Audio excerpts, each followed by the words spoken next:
Et bienvenue, merci d'être là, j'espère que tout va bien. À l'heure où l'on sent arriver à grands pas les vacances d'été, figurez-vous qu'on avait envie de s'attarder sur notre relation au travail. Ah oui, on n'a pas tous la chance de faire un métier qu'on aime, et même si c'est le cas, on peut ne pas se sentir toujours bien dans ses baskets. Un patron pas sympa, des collègues retors, sans compter les problèmes perso. Bref, si on pouvait se faciliter la vie, parfois, ce serait pas mal. Et bien justement, comment se détendre au travail, c'est notre question ce soir dans l'Avant JT. Mais attention, se détendre pour aller mieux. Nous avons choisi d'inviter un spécialiste, Stéphane No. Il a écrit un guide pour nous aider à méditer au boulot, pour voir la vie du bon côté. On va le rejoindre dans un instant. Nous verrons aussi comment certaines entreprises se démènent pour que leurs salariés se sentent bien. Mais d'abord, Thibaut va nous dire pourquoi il faut absolument se détendre. Thibaut. Ah, la fameuse question hyper tendance du moment, peut-on se détendre au travail? C'est vrai que dit comme ça, ce ne sont pas forcément deux notions qui vont ensemble. Et pourtant, se détendre au travail, quand c'est bien fait, c'est super positif pour tout le monde, employé comme employeur. Petit 1 d'abord, parce qu'on améliore la convivialité. Une salle de repos, par exemple, ça permet de se retrouver entre collègues. On papote, on fait du commérage, on critique tout et tout le monde, mais ça fait du bien. D'ailleurs, dans pas mal d'entreprises, on appelle ça un espace de convivialité. Ça veut donc tout dire. Petit 2, ça augmente inévitablement la performance des salariés. Si l'entreprise autorise la sieste au travail, automatiquement, c'est pour que celui qui se la fait soit meilleur tout au long de la journée, tant que ça ne dure pas 2 heures, bien évidemment. Exemple à Séclin, où dans un service médical ont été installées des bulles de repos pour que tous ceux qui veulent piquer un petit roupillon puissent le faire sans culpabiliser. Les micro-siestes durent entre 5 et 20 minutes, le temps de se ressourcer sans s'endormir.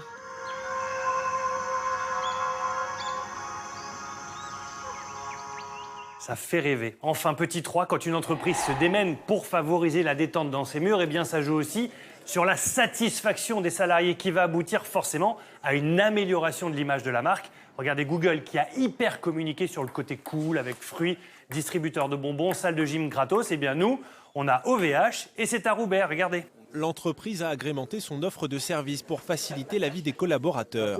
Avec par exemple un barbier qui vient chaque semaine. Les salariés n'y voient que du bien. Ça nous permet de faire une coupure, de changer les idées, de revenir et de peut-être prendre du recul sur le travail qu'on peut faire tout le reste de la journée.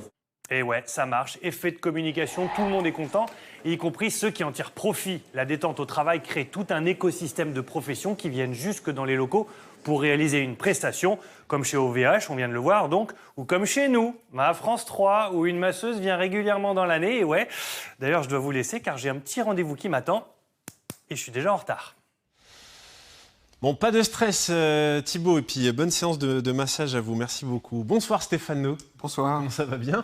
Ça va très très bien. Ouais, vous êtes instructeur de pleine conscience, on dit MBSR, coach professionnel, vous intervenez auprès d'entreprises, mais aussi auprès de particuliers et même des détenus de prison. Absolument. Voilà, et vous avez écrit un guide, Je médite au travail aux éditions Vuibert. Méditer au travail, ça veut dire quoi? Est-ce que c'est nécessairement faire une pause, faire le vide, comme on se l'imagine souvent? Ça veut dire quoi? C'est un vaste sujet. Je ne sais pas comment répondre exactement à cette question, elle est très large. Ce qu'on peut dire, c'est que méditer, ça signifie trouver des temps dans lesquels on peut se ressourcer. Alors bien sûr, comme j'ai vu dans le reportage, on peut faire la sieste, on peut aller chez le barbier si on a envie. Donc tout ça, c'est des temps effectivement importants. Mais la méditation, c'est plutôt un acte intentionnel qui vise à tourner le regard vers nous-mêmes et à vérifier en fait comment on se sent dans le moment pour trouver en fait de nouvelles ressources qui nous permettent de repartir dans l'action. Ce qui veut dire que ça peut en réalité arriver à tout moment, ça peut durer une fraction de seconde, mais au moins, voilà, c'est ça, c'est être en pleine conscience. Oui. C'est comme ça que vous le... Oui, c'est ça. En fait, la pleine conscience, c'est un acte intentionnel en fait, qui vise à ramener notre attention sur l'instant présent. Et donc, dans cet instant présent, tout se passe. On ne vit pas au passé, on ne vit pas au futur. En fait, on vit qu'au présent. La vie se déroule là, maintenant. Et donc, c'est important de pouvoir se relier à nos propres capacités du moment pour pouvoir être plus juste dans notre action et, si on est manager, plus aligné aussi dans notre mode de management. Et donc, vous donnez des méthodes dans ce livre Oui, alors je n'ai pas la prétention de créer des méthodes, mais par contre, j'ai imaginé en fait dans ce livre à la fois des réflexions qui sont issues de mon expérience personnelle, de dirigeants, de managers, de présidents d'associations et d'autres expériences. Et j'ai conçu en fait, oui, une cinquantaine, plus que ça, même presque une soixantaine d'articles.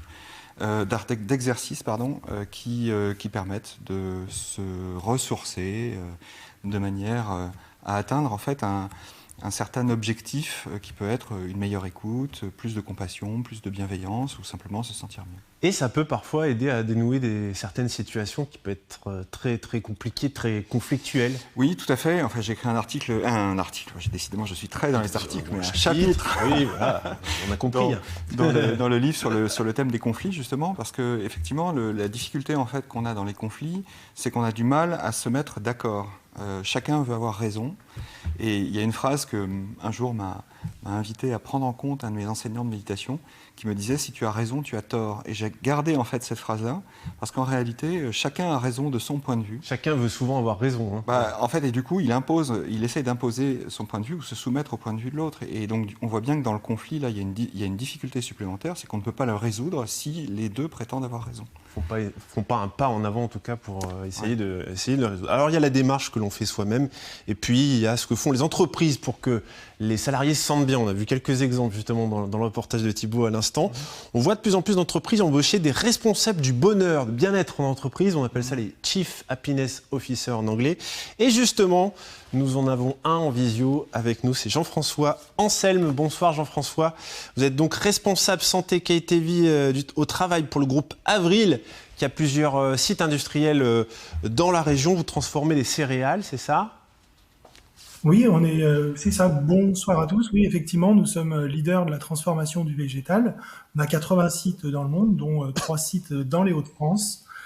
Et effectivement, donc, je suis responsable santé qualité de vie au travail. C'est le pendant du Chief Happiness Officer que l'on retrouve plus dans les startups et dans tout ce monde un peu informatique type Google. Donc nous, dans l'industrie, c'est le responsable santé qualité de vie au travail. Alors votre rôle, c'est quoi exactement ? Eh bien, le but, évidemment, c'est en fait de prendre soin de nos salariés, comme vous l'avez dit dans votre reportage. Donc, on travaille.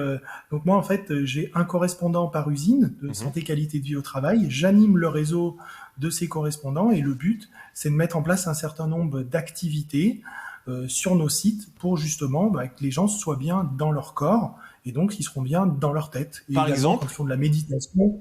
Oui. Par exemple, alors on a des activités sur notre site Oléon à Venette, dans l'Oise. 2 fois par semaine le matin, ils font ce qu'ils appellent le réveil musculaire. Donc c'est un échauffement. Donc les salariés viennent s'échauffer. Donc c'est déjà une activité physique, prendre soin de son corps. On a d'autres types d'activités. Une activité très très intéressante qu'ils ont mis en place récemment. Les salariés qui prennent part dans des associations, l'entreprise leur propose une subvention et en échange, ces salariés viennent animer des ateliers. Comme ça, eux, ils partagent leur passion, ils font découvrir à leurs collègues. Alors, on a eu des animations sur les échecs, sur des arts martiaux, sur de la pétanque. Et donc, ça crée de la cohésion.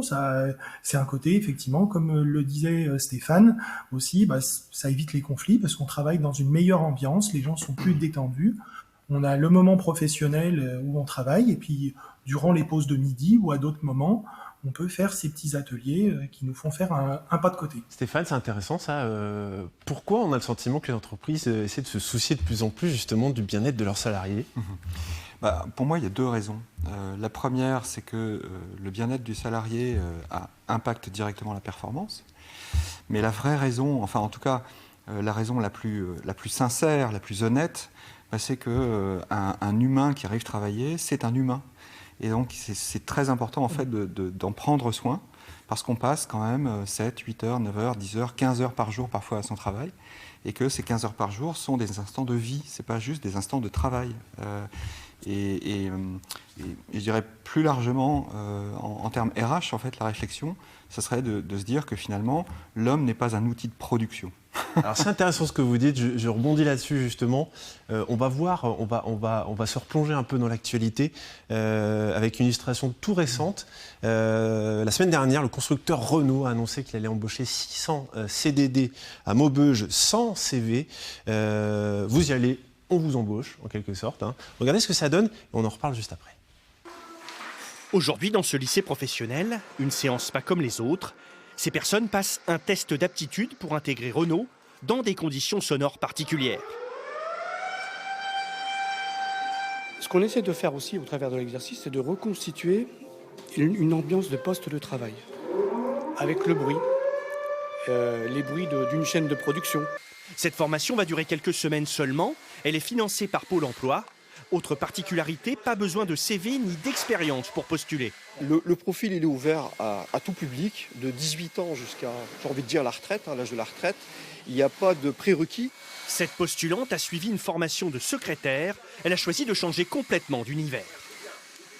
C'est pas trop impressionnant de devoir manipuler des outils? Si. Puis surtout, on est chronométré, on chronomètre notre temps, voir si on évolue ou pas. Et là, franchement, si c'est se mettre la pression, mais bon, on est obligé. Je pense que sur la chaîne, ce sera pareil. Et vous, Moi, ça me plaît énormément, oui. Quand les candidats ont franchi toutes les étapes, ils sont lancés dans le grand bain sur le site de Renault à Maubeuge. Les formateurs les suivent de bout en bout. Ils insistent sur les gestes et postures à adopter. Par rapport aux abandons qu'on a, s'ils se découragent, c'est justement parce qu'ils se blessent. C'est juste ça, parce qu'ils ont mal un peu partout. C'est des gestes qui sont assez répétitifs. On fait tout le temps la même chose. Donc forcément, des mots, on va les attraper. Les candidats sont ravis de cette formation express qui peut aboutir à un contrat de 6 mois. Voilà pour cet exemple de Renault. Alors pas de CV mais quand même un petit test. Ça envoie quoi comme signal ça justement Pour moi ça envoie 2 signaux en fait. Le premier signal c'est celui de la confiance. De faire confiance à quelqu'un pour ses qualités intrinsèques plutôt que pour ses compétences techniques. Ça n'exclut pas qu'il faille des compétences techniques, mais en tout cas, on remet en fait l'homme au centre dans le processus. Et ça, je trouve ça vraiment très intéressant. Ouais. Et le deuxième, c'est que ça invite, et on le voyait tout à l'heure sur la question de la sécurité, mais aussi des conditions de travail, de l'ergonomie des postes de travail, etc. Ça incite à faire les gestes qui nous permettent de prendre soin de nous. Et ça, c'est une question de présence. Donc quand on revient à la méditation, précisément, l'enjeu, c'est pas de méditer, c'est d'être présent. C'est d'être présent. Jean-François, alors on parlait de sécurité justement. Quand vous mettez en place des actions de bien-être dans votre entreprise, il y a forcément derrière aussi un intérêt pour vous, c'est que vos salariés se sentent bien et donc viennent travailler. Bien sûr, oui. Et comme vous l'avez dit, et c'est vrai que dans le groupe Avril, la sécurité, c'est la priorité numéro 1. On dit souvent que la sécurité, c'est l'affaire de tous, mais avant d'être l'affaire de tous, c'est effectivement l'affaire de chacun. Ça commence par soi-même, prendre soin de sa santé, prendre soin de son corps. Et donc, c'est tout à fait ça. Et pour rebondir sur l'initiative de Renault, c'est vrai que c'est aussi quelque chose qui vient un peu de... Nous, on échange beaucoup en santé et qualité de vie au travail. Ceux qui sont très avancés, ce sont les Québécois. Et dans les échanges, eux, ils sont déjà beaucoup plus sur ce type d'embauche, où ils font pas forcément le CV, l'entretien, qui est un peu une pièce de théâtre, et vraiment juger les gens sur leur travail, sur leur capacité, plus que sur leurs compétences. On verra peut-être ça apparaître de plus en plus. C'est une tendance de fond. Merci beaucoup, merci à tous les deux d'avoir été avec nous dans l'émission. N'oubliez pas, dans l'Avant JT, on vous laisse carte blanche. Vous pouvez nous proposer vos belles idées, vos initiatives. Pour ça, vous nous écrivez. 18.30 hdf@francetv.fr et vous venez en parler ici même. À la télévision, à 19h, le journal régional, on se quitte avec la citation du jour. Elle est signée Albert Camus. Il n'y a pas de honte à préférer le bonheur. Je vous souhaite une excellente soirée sur la 3. À très vite.